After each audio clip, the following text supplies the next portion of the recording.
चालू करा. चालू झाले.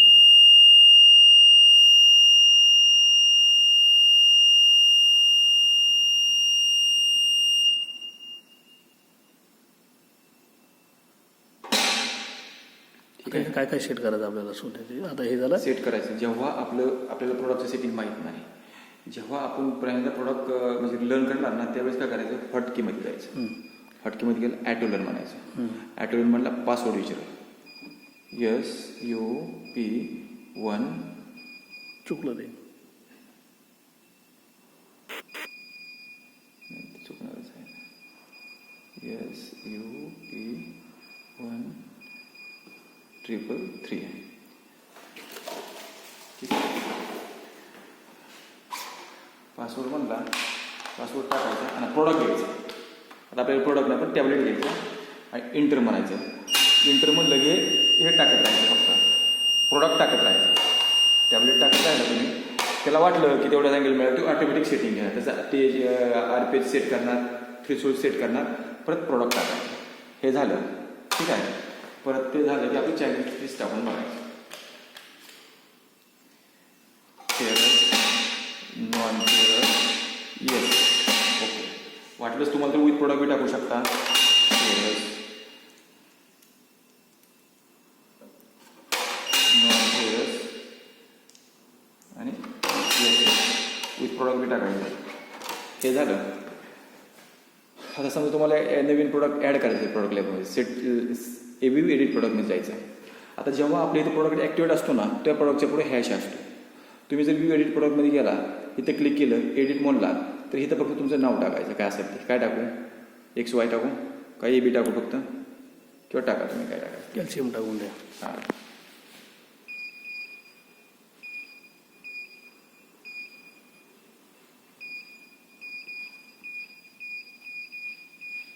इंटर म्हणला. ठीक आहे. तुमचा काय बॅच नंबर असेल टाकायचा, कोड काय असेल टाकायचा. हे झालं. हे नाव सेव्ह केल्यानंतर बाहेर यायचं. असं बाहेर आला की तुमचं इथे दिसेल. तर तुम्हाला हे आता परत बाहेर यायचं. तर आता व्ह्यू एडिटमध्ये होतो. जर आपल्याला ते प्रोडक्ट सिलेक्ट करायचं आहे तर सिलेक्ट गॅलरीमध्ये जायचं. आता हे 1 नंबरचं सिलेक्ट आहे म्हणून ते आपल्याला हे त्याच्यापुढे हॅश आहे. आपण हे सिलेक्ट करायचं, लोड म्हणायचं. ह्याच्यावर क्लिक करायचं, लोड म्हणलं की हा प्रोडक्ट तुमचा सिलेक्ट झाला. नंतर काय करायचं, नवीन प्रोडक्ट सिलेक्ट झाला म्हणजे सेटिंग काय नाही, बरोबर आहे. आता तुम्ही ही जरी टाकलं तर तिथे काय होणार आहे, रिजेक्ट मिळणार आहे. मग काय करायचं, हॉटकीमध्ये जायचं, पासवर्ड विचारणार, ॲटो लर्न म्हणायचं आणि हे प्रोडक्ट पास करायचं.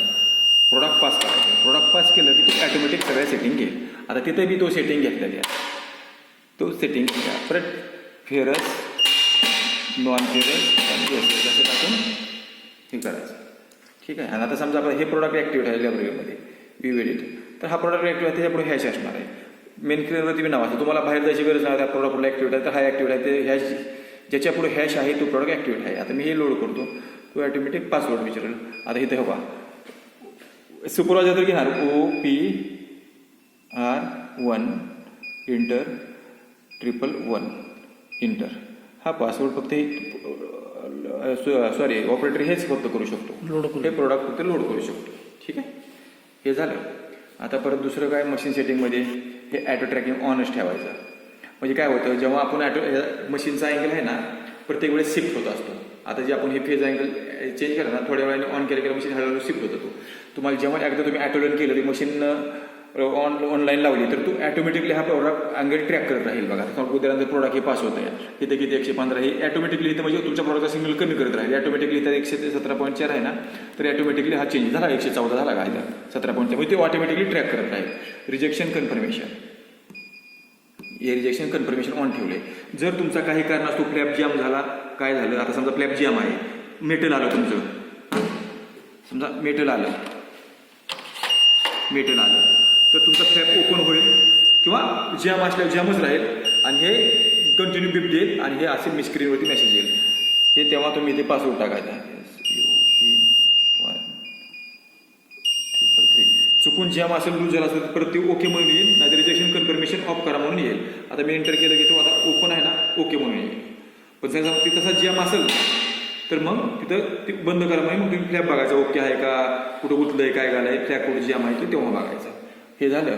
हे जे सेटिंग आहे ते ऑटोमॅटिक येणार ना? हे जर सेटिंग तुम्ही ॲटोलन केलं तर ऑटोमॅटिक येणार.